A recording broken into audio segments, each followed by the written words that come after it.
ಕಿಶೋರ ಯಕ್ಷಗಾನ ಸಂಭ್ರಮದ ಸಮಾರೋಪ ಮತ್ತು ಕಿಶೋರ ಯಕ್ಷ ಸಂಗಮ ಉಡುಪಿ ಇದರ ವಿಶೇಷ ಕಾರ್ಯಕ್ರಮ ರಾಜಾಂಗಣದಲ್ಲಿ ನಡೆಯಿತು.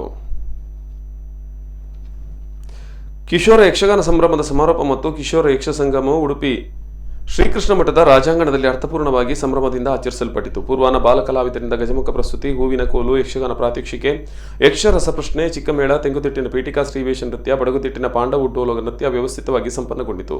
ಬಳಿಕ ಪರ್ಯಾಯ ಶ್ರೀಪಾದರ ದಿವ್ಯ ಸಾನ್ನಿಧ್ಯದಲ್ಲಿ ಸಚಿವರು, ಶಾಸಕರು ಹಾಗೂ ಗಣ್ಯರ ಉಪಸ್ಥಿತಿಯಲ್ಲಿ ಯಕ್ಷಗುರುಗಳನ್ನು ಗೌರವಿಸಲಾಯಿತು. ಕಾರ್ಯಕ್ರಮದಲ್ಲಿ ಪಾಲ್ಗೊಂಡ 1000ಕ್ಕೂ ಮೇಲ್ಪಟ್ಟು ಯಕ್ಷ ಶಿಕ್ಷಣ ವಿದ್ಯಾರ್ಥಿಗಳಿಗೆ ಪೂನಾದ ಪ್ರವೀಣ್ ಶೆಟ್ಟಿ ಪ್ರಾಯೋಜಕತ್ವದಲ್ಲಿ ಸ್ಮರಣಿಕೆ ನೀಡಲಾಯಿತು. ಆ ಬಳಿಕ 2 ಪ್ರೌಢ ಶಾಲೆಗಳ ಯಕ್ಷಗಾನ ಪ್ರದರ್ಶನ ಸೊಗಸಾಗಿ ಪ್ರಸ್ತುತಗೊಂಡಿತು.